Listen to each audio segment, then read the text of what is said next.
Hey, what's up, YouTubers? It's me again, Brian, aka Gamer55551, and I am back with a video game review. And this video, we are going to be taking a look at, if I'm saying the name correctly, let me see, it's not in the way. Valkyria Revolution for the PS4, also available for the Xbox One and for the PlayStation Vita. I believe the Vita version is digital only though, and if you're interested in any of the gameplay footage for this game, you can check out in the link in the description below of this video.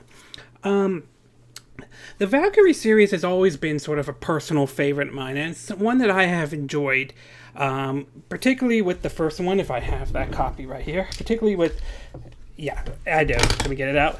Particularly with the first game, though, being one of my personal favorites on the PS4, and going as far as ranking it as number 5 in one of my favorite video games of all time, mostly because of the real-time strategy, third-person shooter, to the really well-done story in the game. A little bit of fan service here and there, but overall it was definitely a good story. So when I heard that they were bringing out a new Valkyrie game, I was certainly excited because I really felt it was a series that never really got a whole lot of attention, which is really a shame because I really do enjoy the series. But then they started showing off some gameplay footage, and that kind of turned some people off, though, mostly because the gameplay was different from what was in the past, in the other Valkyrie series, the Valkyrie Chronicle one, which was a turn-based third-person shooter. This one aimed for more of an action approach, and it certainly turned off some people, and based on some of the reviews that have come out for it, though, not everybody is a big fan of it, though. But I have spent some time with the game, and I was willing to give it a benefit of a doubt, and after spending about approximately 2 weeks with the game, I will say it's not as terrible as a lot of people are saying it is. I do think the title is actually fun, though. However, I will agree it's not as good as... Whoa, that fell on the floor. I will agree it's not as good as, well, this game was. Valkyrie Chronicles Remaster. So why don't we get started with the pros and cons for Valkyrie Revolution for the PS4. So the light's sort of in the way, so let me get my notes out. Okay, here we go. We'll start off with the pros first, and the first pro is that the story is actually good. I mean, it's not perfect in any way, but I do like the story in Valkyrie Revolution. It's basically a story of these four friends seeking revenge against, the Rusin Empire for basically supposedly killing someone that was precious to them. So it's sort of a revenge story, though, and it's not a bad revenge story. You sort of learn the personalities of, learn what each person is taking part in terms of getting to that goal, although you do play as one person. I think his name's Amit or something like that. I apologize if I'm not saying his name correctly, though, but he's sort of the main character you do play. But overall, good story indeed. A little bit of fan service, some fan service here and there, but nothing that I'm going to lose sleep over. I really don't care. I don't have... Fan service to me is not as big of an issue. It might be for some people, but for me, not necessarily a big issue. The second one, of course, is the gameplay and combat. Now, this is the part that kind of basically sort of turned people off because of the fact that it's not a turn-based RPG, that this one's more of an action game. And quite frankly, I don't have an issue with it, mostly because I'm big on action titles. I do like action games. So for me, I don't have a problem with this being an action title. There are a couple things that they do change, though. I mean, don't go in expecting this to be kind of like a hack and slash type of a game. There are a couple things that from the Valkyrie Chronicles they do bring over, though.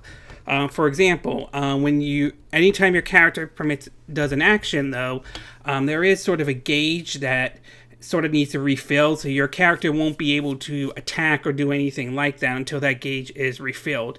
Luckily, however, you can still block or dodge when the enemy attacks, so you still have some ways of defending yourself. Another thing, of course, is that if you take out the enemy commander, in Valkyrie Chronicles, you took them out, you eliminated basically their control point, which they cannot use when it's their turn. In the case of Valkyrie Revolution, you take out the commander, and the other units will start panicking, making it easier for you to take them out. So some elements have been brought over, and of course you can also switch to any of the 4 characters on the battlefield. So overall, in terms of combat wise and gameplay, I actually enjoyed it. Okay, maybe it's because I'm into action titles, but it sort of fit for me. I enjoyed the combat and the game and the gameplay. All right, the next thing is the graphics, and I will say it's not bad. I mean, I like the visuals. I like some of the art style in the game. Obviously, it has somewhat of an anime look to it, though, but it's definitely nothing terrible. I mean, it's not awful, but it's not something to write home about. That said, I like the world that they created. I like some of the art style in the game. So overall, graphics-wise, it's not bad. And finally, last but not least, it's not a bad deal of a game. I picked it up at GameStop. It was like $39.99 though, so it's $40 for this isn't terrible. Plus, we also get a bunch of free DLCs that come with it. So it's not a bad deal in any way. It may not appeal to a lot of people, but I thought it was money well spent. I mean, I don't think $40, I mean, this isn't bad of a game. It's not a perfect game or anything like that, but it's not terrible for $40. Okay, I'm going to take a little bit of a break, and when we come back, I will give you my cons, and also I will give you my thoughts of the movie Spider-Man Homecoming that I saw in theaters today. So we'll take a little bit of a break, and we will be right back.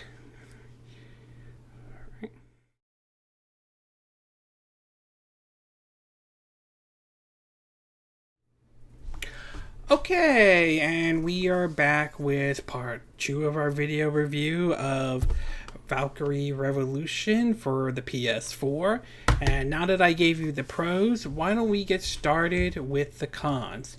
So what are the cons, at least, or what are the things I don't like about the game? Well, there are a couple of things. We'll start off with the first one, and that is the cutscenes can kind of drag on a bit, though. There was a situation in Valkyrie Chronicles as well, though, and while the cutscenes are interesting and everything like that, there are times when it does feel like it drags on and on and on and on, and you just want to get straight into the gameplay right away. Luckily, I do believe if you push like the option button on the PS4 controller, keep in mind I'm playing the PS4 version, you could probably just skip that cutscene right away.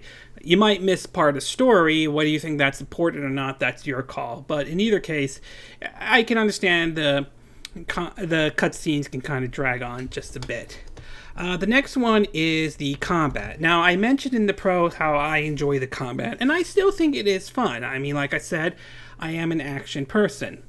That said, I can see why some people might be upset about it. And the thing is that this isn't a turn-based strategy RPG the way Valkyrie Chronicle was. And some people who like that game, who like that turn-based strategy approach, are probably going to be disappointed with Valkyrie Revolution to take more of a action approach rather than the turn-based strategy approach. Personally, like I said, I like the action approach. I like action games, though, but again, that might not be for everyone. So if you're going into Valkyrie Revolution expecting the gameplay to be very similar to what Valkyrie Chronicles is, that's going to be probably the biggest disappointment.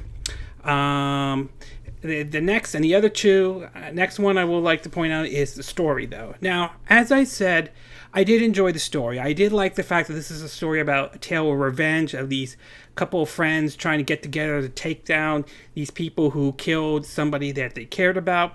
And I still think it's a good story. But I have to say, Valkyrie Chronicle story was way better than Valkyrie Revolution is. I like the Chronicles better, mostly because I like that Saving Private Ryan and World War I and II vibe into it. Plus the way the Darsons were treated, which is almost like how, the Gypsies, the Poles, the Jews were treated during World War II. It had that kind of vibe to it. And unfortunately, Valkyria Revolution doesn't have that kind of vibe that made Chronicles so memorable. That's not to say the story's bad, it's just that I think Chronicle Stories was better. And finally, visually, I have to say, as I said, the visuals are good in the game, and they still are, but I still think Chronicles visuals are better. I love the art style in that one. I love, the manga slash comic book like that they did to it, that literature, that art style approach. Valkyrie still has something similar, but not quite there. I mean, the visuals are okay. Like I said, they're not terrible. They're not great either. But I mean, so the visuals are good, but not as good as Chronicles is. Overall, Valkyrie Revolution, in my opinion, is not a terrible game. It is still a fun game. Like I said, the story is enjoyable. I enjoy the combat. I'm a big fan of action titles, so I definitely enjoyed it. And it's not a terrible looking game in any way. And it's not a bad deal for $40, though. That being said, in my opinion, it's no way going to overtake Valkyrie Chronicles in any way. Between the two, as much as I like Revolution, I think Chronicles is the superior game. That being said, I still enjoyed Revolution. I enjoyed this spinoff, though, even though, and I wouldn't mind a sequel, although I prefer if they do another entry in the Chronicle series rather than the Revolution series. But if they do a sequel, if for any chance a sequel into Valkyrie Revolution happens, I will still play it. I still enjoy it. So bottom line, it's a good game. It's not terrible, but it's not as good as Chronicles is. Okay, before I end this video, I do want to give my thoughts on Spider-Man Homecoming that I just recently saw. And I have to say, this movie was actually good. Basically, it's about, Peter Parker while he's still in high school. Basically, it follows sort of the events of what happened after Captain America Civil War, what he's been doing since then, and it sort of gives you an idea into his, high school life and so on. I will say the one that stood out to me first, of course, was Michael Keaton, if I'm saying his name correctly. Pardon me if I'm saying it not, who played, I believe it was the Vulcan or Vulture. I think it's Vulture, though. Again, I apologize if I'm saying the name wrong. I thought he did a really good job as a villain. And in some sense, I was kind of feeling like I want him to put on the Batman suit and I want to see him fight the Jack Nicholson Joker all over again. So I was born in the 80s. I remember him playing Batman. But it was a very fun movie. I thought the person who plays Spider-Man did a really good job playing this young Spider-Man. I'm looking forward to seeing him in future MCU movies. As far as Spider-Man goes, I'm a little curious. I'm a little concerned about it with Sony. Given Sony's so-called history with movies so far, we all know about the whole Ghostbusters debacle and everything. I'm a little curious. I'm a little concerned how this is going to play out, especially since there's a report that they're going to do their Venom Cinematic Universe. I don't know how that's going to play out either way. But until then, though, I will say Spider-Man Homecoming is a good movie. Probably the third best Spider-Man movie, in my opinion. I think Spider-Man 1 and 2 were good, and this is probably the third best one. Spider-Man 3 wasn't exactly that great. I really think they could have done more with Venom. And I wasn't a big fan of the Amazing Spider-Mans 1 and 2 in any way. So, Homecoming, good, probably the third best Spider-Man movie in my opinion. It's worth taking a look and seeing that as well. Okay, this concludes my video review of Valkyrie Revolution for the for the PS4, and my thoughts on Spider-Man Homecoming. And again, these are my opinion. Well, what are yours? What are your thoughts about Valkyria Revolution? Have you picked up the game? Have you not picked up the game? Were you turned off by the gameplay when they originally showed it, or were you okay with what they were showing?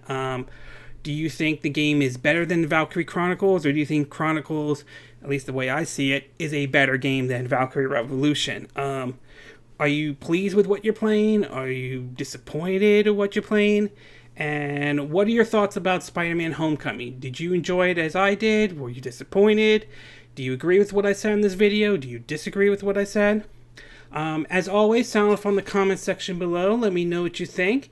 And I hope you hit that like button as well. Also, I also hope you hit subscribe to my YouTube channel. Also, feel free to share this video if you want to. And if you wish to donate to my channel, you could do it in the link in the description of this video. You could do it through either PayPal me or through Patreon. Again, links will be in the description. And it is evening in Southern California, and I'll be getting ready for bed soon. And I will see you again next time when I do another video. Hopefully that will be soon. Until then, from Southern California, I wish you all a good evening. Bye.